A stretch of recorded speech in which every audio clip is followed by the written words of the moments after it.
5 aviões de guerra dos Estados Unidos desapareceram do mapa em um céu limpo durante uma missão rotineira.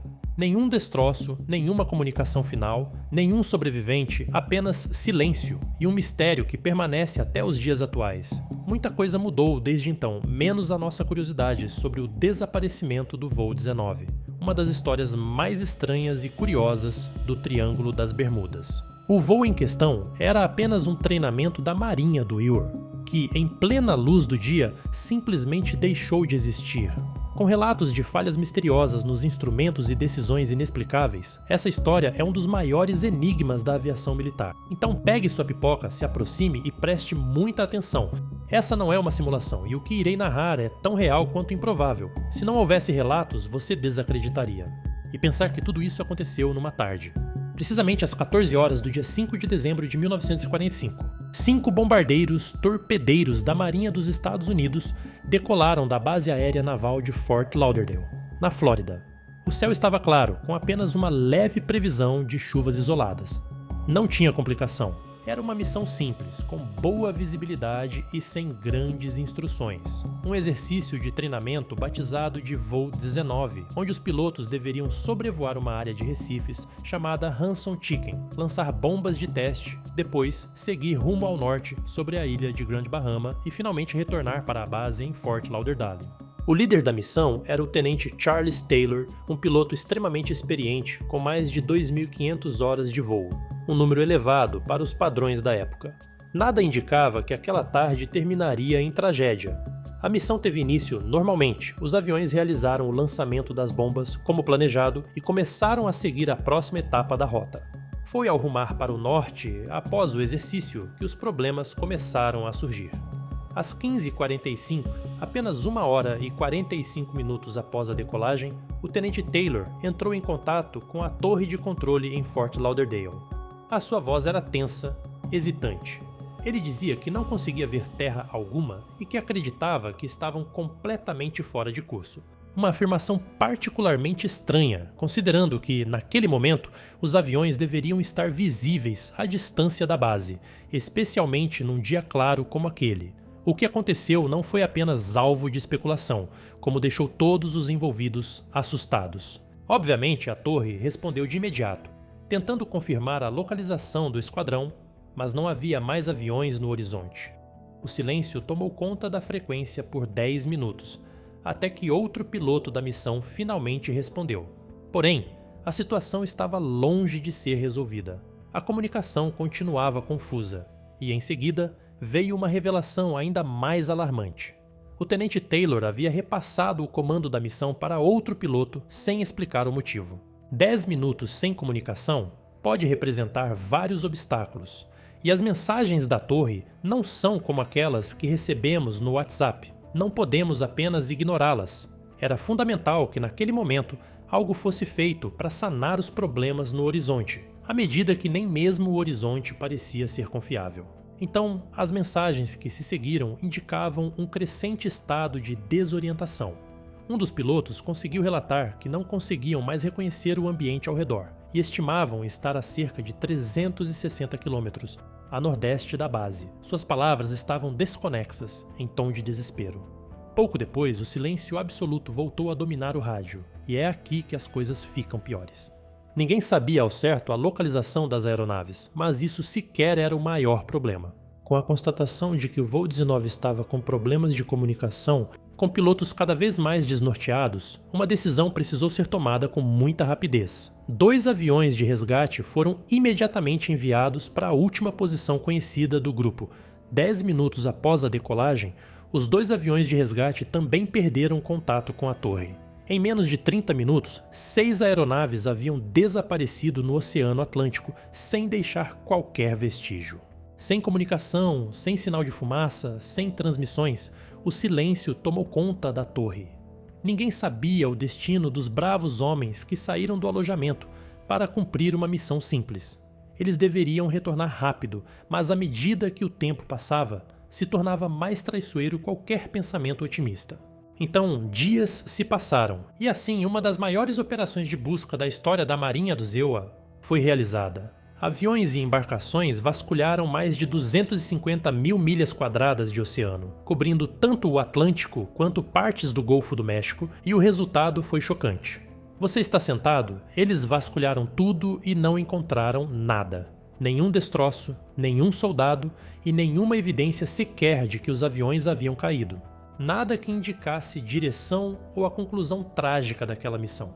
O desaparecimento do voo 19 é um dos maiores mistérios do Triângulo das Bermudas, mas se olharmos para trás, a única questão era bem menos complexa. Como é possível que aviões com pilotos treinados simplesmente sumam sem qualquer explicação plausível? A presença de um comandante experiente, o clima relativamente calmo e a curta distância até a costa tornam esse caso ainda mais surpreendente. Eu não sei sua familiaridade com bombardeiros, esse é um dos maiores mistérios também. Ao todo, em cada um dos 5 bombardeiros, 14 homens se amontavam para cumprir a simples missão. Já os 2 aviões de resgate que partiram em busca do esquadrão transportavam outros 13 militares. No total, 27 homens desapareceram no intervalo de poucas horas, todos engolidos por um trecho do oceano onde, teoricamente, não deveriam ter encontrado dificuldades. E o que mais intrigava era o fato de que nenhum chamado de emergência ou sinal de socorro foi enviado pelas aeronaves de resgate. Isso sugeria que o evento que os atingiu foi tão repentino quanto fatal. A ausência de destroços sempre levantou questões entre os especialistas. Em acidentes aéreos, mesmo no mar, é comum que boias, partes da fuselagem, pedaços de asas ou manchas de óleo apareçam nas horas ou dias seguintes. Mas nesse caso, o mar devolveu apenas silêncio. Isso levou parte dos investigadores a cogitar hipóteses pouco convencionais desde o início, justamente porque os cenários tradicionais, falha mecânica, erro humano, pane de instrumentos, não explicavam o sumiço repentino e total. Nos bastidores da operação de busca havia também uma tensão crescente entre os oficiais. As mensagens interceptadas durante o caos da missão revelavam um cenário alarmante. Pilotos perdendo completamente a noção de localização, bússolas apontando direções conflitantes e ordens contraditórias dadas em momentos críticos. O ambiente era de pura confusão, e tudo isso contribuiu para tornar o desaparecimento ainda mais incompreensível. Como pôde uma formação inteira de bombardeiros sumir sem que nenhum deles tivesse tido tempo ou autonomia para tomar uma atitude isolada e tentar retornar? Outro aspecto que chamou a atenção dos investigadores foi o comportamento do comandante Charles Taylor antes mesmo da decolagem. Embora ele tivesse um histórico sólido e uma vasta experiência em voo, relatos posteriores revelaram que ele parecia ansioso naquele dia. Em declarações de oficiais que o viram nas horas que antecederam a missão, foi mencionado que Taylor chegou a pedir para ser substituído. A solicitação foi negada e ele acabou assumindo o comando. Esses detalhes não apareceram nos relatórios oficiais da época, mas foram levantados por pesquisadores anos mais tarde, alimentando especulações sobre o estado psicológico do piloto no momento do voo. Somado a isso, surgiram também depoimentos de outros pilotos que relataram ter voado sobre a mesma região em datas próximas e afirmaram ter experimentado comportamentos anormais nos instrumentos de navegação. Bússolas desorientadas, altímetros imprecisos e dificuldade em manter contato por rádio eram situações relatadas com frequência. Ainda assim, nenhum outro incidente até então havia alcançado a mesma magnitude do desaparecimento do voo 19. Na tentativa de entender a lógica por trás do sumiço das aeronaves de resgate, os investigadores voltaram sua atenção para o tipo de avião utilizado na operação. Tratava-se do PBM Mariner, uma aeronave já conhecida por apresentar problemas estruturais quando carregada com combustível até sua capacidade máxima. Relatórios técnicos da época indicavam que essas aeronaves tinham histórico de vazamentos de combustível, o que, em determinadas situações, poderia resultar em combustão espontânea. E de fato, algumas testemunhas que estavam a bordo de embarcações civis próximas à área de busca relataram ter visto uma grande explosão no céu, em meio ao oceano, justamente na direção para onde os aviões de resgate haviam se dirigido. A suspeita de que essas aeronaves tenham explodido em pleno ar por conta de uma falha mecânica ganhou força, embora, novamente, nenhum fragmento tenha sido encontrado. No cenário mais técnico, o caso passou a ser considerado como um desaparecimento sem explicação operacional plausível. Ou seja, nenhuma falha coletiva, nenhum evento meteorológico, nenhum padrão conhecido justificava a perda simultânea de 6 aeronaves em uma área que, até então, não representava nenhum risco relevante para operações de rotina. Tudo isso misturado, a ausência total de destroços, o número elevado de desaparecidos, o colapso das comunicações, a falta de resposta visual, mesmo em um dia claro, e o histórico de falhas nos aviões de resgate, formou a base para que o caso fosse elevado à categoria de mito. O voo 19 não é um mito, no entanto. Mas isso não impediu, obviamente, que tal evento não se tornasse alvo de teorias que tentavam explicar o que poderia ter acontecido naquela tarde de dezembro. Algumas delas se apoiavam em falhas humanas, outras em fenômenos naturais extremos, mas uma, em especial, passou a chamar a atenção de cientistas e pesquisadores que, ao longo dos anos, se debruçaram sobre os enigmas do Triângulo das Bermudas, a hipótese das anomalias magnéticas. Mais precisamente, a suspeita de que forças geológicas escondidas no fundo do oceano poderiam estar interferindo diretamente nos equipamentos de navegação, levando pilotos experientes a cometer erros fatais sem sequer perceberem. Esse trecho do Oceano Atlântico, entre Miami, Porto Rico e a ilha de Bermuda, concentra uma das maiores anomalias magnéticas naturais já documentadas. Pesquisas geológicas indicam que o arquipélago de Bermuda é, na verdade, o topo visível de um antigo vulcão submarino extinto há milhões de anos. Esse vulcão deixou como herança uma imensa massa de rocha basáltica, o tipo de material que se forma quando lava e magma esfriam rapidamente em contato com a água do mar. O que torna essa rocha particularmente interessante é sua composição. Ela é extremamente rica em ferro e magnetita, dois elementos com propriedades magnéticas incomuns. A magnetita, especificamente, é considerada o mineral mais magnético encontrado naturalmente na Terra, e há indícios de que existam mais de 500 bilhões de toneladas de magnetita espalhadas sob o solo marinho da região próxima à ilha de Bermuda. Essa concentração absurda de material magnético tem potencial para alterar o comportamento de bússolas e outros instrumentos de navegação, que dependem do campo magnético da Terra para orientar rotas e direções. O que parece ser uma pequena variação pode, na prática, mudar completamente a trajetória de uma aeronave. Diversos testes conduzidos por oceanógrafos mostraram que, dentro de certas áreas do Triângulo das Bermudas, bússolas podem sofrer desvios de até 10 graus em sua leitura padrão. Embora esse número pareça pequeno, ele representa uma mudança significativa quando se está voando em mar aberto, a centenas de quilômetros da costa, onde qualquer erro de navegação pode significar um desvio de dezenas de quilômetros em pouco tempo. E foi exatamente esse tipo de confusão que pode ter levado o tenente Charles Taylor a acreditar que estava sobrevoando os Florida Keys, quando, na verdade, estava nas proximidades de Grand Bahama. Essa confusão de localização é o que sustenta essa teoria Taylor, acreditando estar ao sudoeste da Flórida. Pensou que seguir rumo nordeste o levaria de volta ao continente, mas ele já estava a leste da Flórida, o que significa que, ao seguir nessa direção, estava apenas se afastando ainda mais da costa, mergulhando cada vez mais no oceano. As bússolas embarcadas indicavam direções opostas, e outros pilotos começaram a questionar as ordens do comandante. Ainda assim, o grupo permaneceu unido, hesitante, dividido entre seguir rumo oeste ou continuar no trajeto imposto por Taylor. Esse fenômeno de interferência magnética não é apenas algo registrado na temida região do Triângulo das Bermudas, mas os especialistas apontam que ali ele se manifesta com uma intensidade incomum. Um dos fatores que pode explicar essa peculiaridade é que, ao contrário de outras áreas do planeta onde as bússolas apontam para o polo magnético da Terra, no Triângulo das Bermudas, elas tendem a apontar diretamente para o polo geográfico, uma distinção que, embora sutil, pode ser fatal para quem depende exclusivamente de navegação magnética. Além disso, estudos mais recentes identificaram que os efeitos da magnetita acumulada na crosta oceânica podem se estender por até 200 milhas a partir da ilha de Bermuda. Isso significa que a área de influência dessa anomalia magnética cobre boa parte da zona onde o voo 19 e tantos outros desapareceram. Ainda que os equipamentos modernos hoje utilizem GPS, nos anos 40, a navegação era fortemente dependente de bússolas e cálculos de trajetória manual.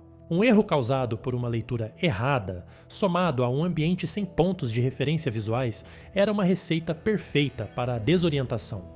Outro detalhe intrigante é que relatos semelhantes ao do voo 19 são numerosos. Vários pilotos comerciais, navegadores e até astronautas relataram que, ao passar por essa região específica do Atlântico, seus instrumentos sofreram flutuações inexplicáveis. Em alguns casos, bússolas giravam de forma aleatória, em outros, sistemas de rádio falhavam completamente. O que tudo isso indica é que o Triângulo das Bermudas não é apenas um espaço geográfico carregado de lendas. Ele pode, de fato, abrigar forças naturais ainda não completamente compreendidas pela ciência moderna. Essa anomalia magnética é hoje uma das explicações mais aceitas para os desaparecimentos naquela área. Ela não depende de teorias sobrenaturais, nem exige a intervenção de elementos fictícios. Ela é baseada em dados geológicos, medições reais e relatos documentados.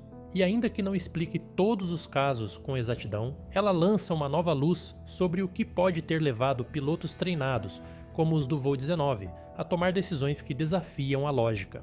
Quando o céu está limpo e os instrumentos falham, o que resta é confiar nos sentidos, e no meio do oceano, isso pode ser a diferença entre voltar para casa ou nunca mais ser encontrado. Enquanto as anomalias magnéticas fornecem uma explicação intrigante e cientificamente plausível para os desaparecimentos no Triângulo das Bermudas, outra teoria ganhou força entre pesquisadores que tentam entender por que aviões e navios somem sem deixar vestígios, os chamados blowouts de metano. Para os mais leigos, erupções de metano. Embora não receba tanta atenção popular quanto as explicações magnéticas, esse fenômeno é real, documentado e extremamente perigoso. Ele se baseia em um processo natural que acontece nas profundezas do oceano, quando enormes bolhas de gás metano, aprisionadas sob o leito marinho, se liberam de forma abrupta e violenta, alterando as propriedades físicas da água e da atmosfera de maneira potencialmente catastrófica. O metano, nesse contexto, existe na forma de hidrato de metano, uma substância sólida composta de gás metano aprisionado em estruturas de gelo que permanecem estáveis sob alta pressão e baixas temperaturas, típicas do fundo do oceano. No entanto, determinadas condições podem romper esse equilíbrio. Atividades sísmicas, deslizamentos submarinos ou o simples aquecimento da temperatura da água devido a mudanças climáticas podem fazer com que esses hidratos se desestabilizem, liberando rapidamente o gás em forma de plumas gigantescas que sobem até a superfície. O impacto disso pode ser devastador tanto para navios quanto para aeronaves. Quando o metano atinge a superfície do mar, ele altera drasticamente a densidade da água. Um navio que esteja sobre uma dessas bolhas de gás pode perder instantaneamente sua flutuabilidade, já que a água ao redor se torna aerada, espumosa e incapaz de sustentar o peso da embarcação. Esse fenômeno já foi replicado em simulações de laboratório, onde modelos de navios afundam quase imediatamente quando colocados sobre água saturada com gás. No caso de aviões, o metano que alcança a atmosfera pode criar riscos ainda mais letais. Por ser altamente inflamável, o gás pode ser sugado pelas turbinas das aeronaves, levando a explosões repentinas ou falhas críticas nos motores. A conexão entre esse tipo de evento e o Triângulo das Bermudas vem de registros geológicos da região.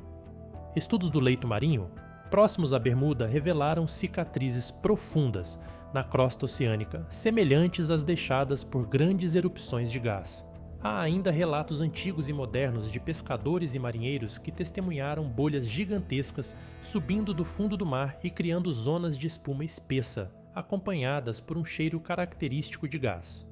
Esses registros coincidem com áreas onde navios desapareceram subitamente, sem qualquer tempo de emitir sinais de emergência. Um dos casos frequentemente ligados a essa teoria é o desaparecimento do Star Tiger, um avião de passageiros britânico que sumiu em 1948 enquanto sobrevoava o Atlântico em direção à Bermuda.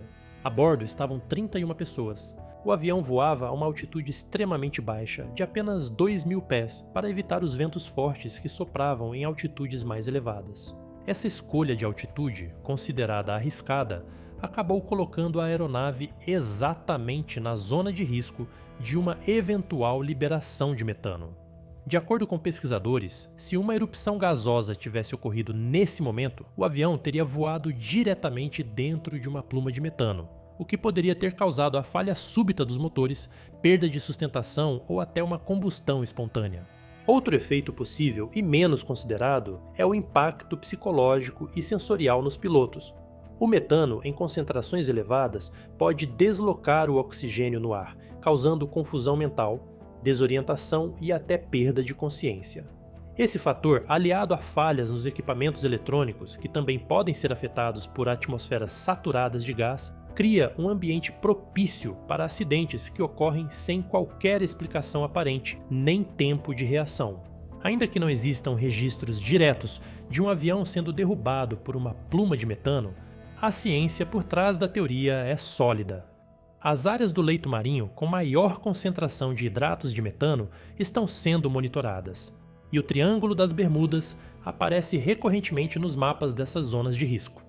Isso fortalece a hipótese de que parte dos desaparecimentos na região possam ter sido causados por essas explosões gasosas repentinas, um fenômeno completamente invisível do ponto de vista dos pilotos e marinheiros até que seja tarde demais. Além disso, o comportamento errático de alguns aviões antes de desaparecerem coincide com os efeitos previstos desse fenômeno: comunicações interrompidas, relatos de falhas múltiplas em instrumentos, perda de altitude sem justificativa e quedas abruptas são características presentes em diversos acidentes cuja causa nunca foi oficialmente determinada. Esses sintomas são coerentes com os efeitos que a liberação de metano pode provocar em equipamentos eletrônicos e sistemas de propulsão. Apesar de ainda haver resistência entre alguns setores da aviação e da investigação militar, a teoria do metano está cada vez mais presente nas discussões científicas sobre os mistérios do Triângulo das Bermudas. Ela oferece uma explicação natural, com base em processos geológicos comprovados, para fenômenos que durante décadas foram atribuídos a forças inexplicáveis. E embora não elimine a possibilidade de outros fatores estarem em jogo, ela representa uma peça essencial no quebra-cabeça dos desaparecimentos nessa região. No coração do Triângulo das Bermudas, desaparecimentos seguem sem resposta definitiva entre anomalias magnéticas, explosões de metano e falhas humanas. A verdade permanece escondida, como se não quisesse ser revelada. O que realmente aconteceu com o voo 19 talvez não seja algo que possa ser explicado facilmente pela ciência. Ou talvez seja algo que será explicado em algum momento justamente por ela. Não posso confirmar. Mas se um dia você estiver sobrevoando essa mesma região, por favor não deixe de compartilhar sua localização.